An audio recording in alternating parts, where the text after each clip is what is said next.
Para iniciar a programação temática da conferência, chamamos ao palco Sónia Ramalhinho, diretora do Gabinete de Contratação Pública da Autoridade da Mobilidade e dos Transportes, keynote speaker para o tema: o papel das comunidades intermunicipais e áreas metropolitanas no planeamento da mobilidade.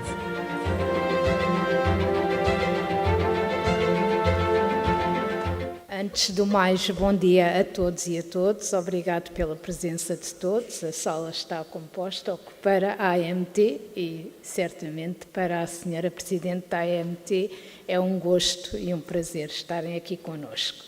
Vou fazer uma breve síntese, um breve enquadramento daquele que será o primeiro painel, apresentando alguns dados numéricos relativamente também àquilo que é o nosso país. Vou começar por fazer, tal como já foi aqui referido, esta conferência tem o seu início, digamos, na Lei 52, e a Lei 52 trouxe uma série de inovações face àquilo que era o passado, ao nível desta área, a grande inovação e aquela que nos traz aqui e que faz, ao fim e ao cabo, ter presente no primeiro painel representantes das CIMs e de áreas metropolitanas, foi efetivamente a descentralização administrativa de competências. Passámos, conforme também já foi referido pelo representante, pelo Sr. Presidente da Antrope, de uma realidade em que tínhamos única e exclusivamente a administração central para uma descentralização em que passaram a ser vários os intervenientes nesta esfera. Temos também uma série de novas competências, mas que eu vou escusar-me de estar apresentado no slide, vou escusar de referir. E qual é o grande objetivo deste novo regime? O grande objetivo é, acima de tudo, a gestão e o uso eficiente de recursos públicos. Recursos que são escassos e que, naturalmente, quando são colocados na proximidade e na esfera das populações, tendemos a dar-lhe uma melhor utilização. A promoção também da universalidade do acesso e da qualidade dos serviços. Conforme referiu a senhora Presidente da AMT, temos que ter atenção à questão da pobreza da mobilidade. O que se pretende é uma universalidade e dar o acesso a todos e com a mesma qualidade e os mesmos padrões. Ao fim e ao cabo, é uma coesão não só económica, mas também territorial. Com este novo regime, todos os operadores de serviço público passaram a estar abrangidos pela celebração de um contrato de serviço público. Naturalmente, este contrato traz obrigações que têm que ser cumpridas e isto também lá está na tal promoção da coesão territorial e na universalidade das obrigações de todos, para que todo o cidadão português tenha exatamente acesso a tentativa do acesso ao mesmo tipo de serviços. E passaram a ser entidades competentes, conforme referi, as autoridades locais. Os aspectos-chave, ao fim e ao cabo, deste novo regime são a promoção da universalidade do acesso, a coesão económica, social e territorial, já falada, o desenvolvimento equilibrado do setor dos transportes, e uma articulação intermodal, conforme foi referido, quer pela senhora Presidente, quer pelo senhor Presidente da Câmara do Barreiro, é fundamental esta articulação de serviços, porque senão temos o tal aluno do Barreiro a ter que ir a Lisboa para depois se dirigir para a sua faculdade na Costa da Caparica. As grandes questões que se colocam neste âmbito e que eu irei tentar, junto dos oradores do painel que irei moderar, têm um pouco a ver com estas três questões. Naturalmente, eu irei colocar as três questões, mas será possível alcançar objetivos quando o território nacional é tão disparo? Quando temos as pessoas em Lisboa com uma rede de transportes mais próxima, mais frequente, comparando com uma pessoa que está, por exemplo, em Freixo de Espada à Cinta, será a realidade idêntica? Consegue-se exatamente alcançar estes objetivos? Vão permitir dirimir essas assimetrias? Qual é que é o papel das entidades intermunicipais, e aqui CIMs e AEMs, ao nível do planeamento da mobilidade? Como é que elas, com tanta diversidade ao nível do território nacional, interagem para alcançar os mesmos objetivos? Será esta uma receita única e de aplicabilidade a todos os territórios? Ou teremos que, em algumas, meter novos ingredientes, ajustar ingredientes para conseguirmos chegar ao mesmo objetivo? É exatamente isso que se pretende perceber no próximo painel. Eu aqui tenho uma ligeira caracterização, e muito breve, porque, como dizia a Sra. Presidente, daqui a pouco a doutora Cristina Chão está-me a cortar a palavra, daquilo que é o território nacional. E este mapa permite exatamente ver isso. Eu peço, pronto, aqui tratei mais a área do território continental, mas, naturalmente, ao nível da intervenção e do painel, também estará uma representante da região autónoma da Madeira que irá falar das especificidades da região. Eu destaquei aqui 2 ou 3 grandes números que permitem ver que não será fácil esta questão dos transportes e da mobilidade ao nível do país. Desde logo porque 59,5% da população de Portugal continental está situado, como vêem no mapa, ali naqueles territórios sombreados a cor mais forte. Ou seja, temos uma grande parte do país com pouca população. Tenho aqui uma breve caracterização por NUTS 2 e temos, como vemos, municípios que têm menos de 10 habitantes por quilómetro quadrado. Pronto, e isto leva-nos à questão de como tratar estes territórios em termos de mobilidade, como chegar a toda a gente, como conceder a cada cidadão a mesma igualdade de oportunidades ao nível da sua mobilidade, que seja para ir para a escola, seja para ir para os seus locais de trabalho. No norte, como digo, há um município com menos de 10 habitantes por quilómetro quadrado. No centro já temos uma realidade de 3 municípios. Naturalmente, a dimensão também, em termos de municípios, é distinta.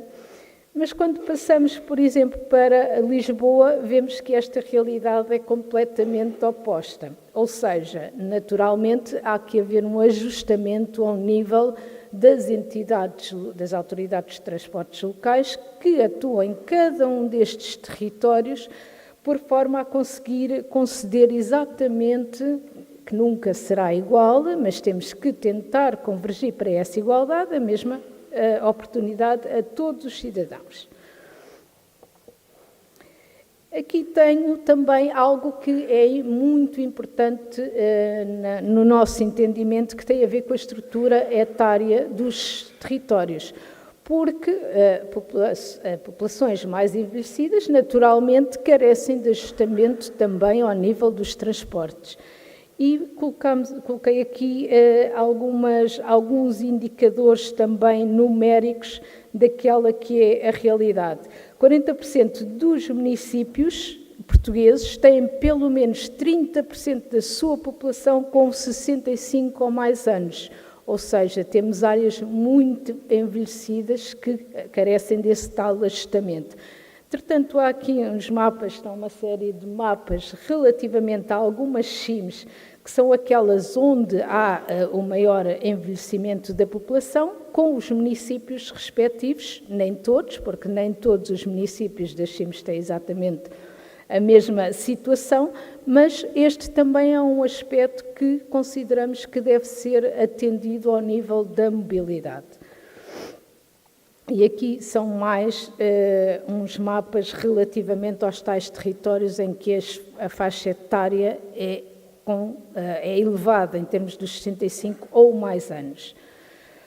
Em termos daquele que é a situação atual no âmbito da mobilidade e dos transportes, 85% dos serviços de transportes rodoviários foram delegados pelos municípios, em CIMs ou AEMs, consoante o caso, e os restantes 15% correspondem a serviços urbanos e municipais, como é o caso aqui dos transportes coletivos do Barreiro.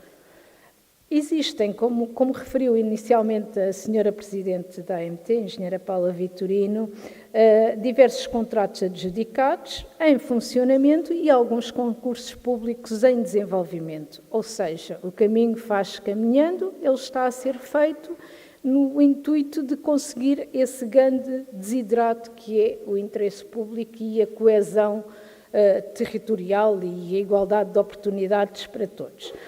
Ao nível de todo este enquadramento, e eu vou tentar aqui ser mais sucinta do que aqui aparece nesta apresentação, a AMT tem um papel fundamental. E tem um papel fundamental porquê? Porque, conforme foi referido, passámos a ter vários interlocutores. E, quando há vários interlocutores, a garantia da uniformidade e a tentativa de que todos tenham a mesma igualdade de oportunidades tem que ser dada por alguma entidade. Neste caso, é a AMT, ao nível, quando emite os seus pareceres vinculativos sobre as peças dos procedimentos, que já falámos, dos procedimentos contratuais, quando define regras gerais aplicáveis a todas as obrigações de serviço público, quando fiscaliza o cumprimento das obrigações legais e, ao nível também, vou passar aqui algumas, da avaliação, esta já é uma fase posterior, avalia todo o trabalho realizado e faz a avaliação de políticas públicas e tenta promover, conforme vimos, também nas duas apresentações anteriores, quer seja do estudo sobre os OSP verdes, quer seja agora do protocolo Mobility Hubs, promover a mobilidade sustentável.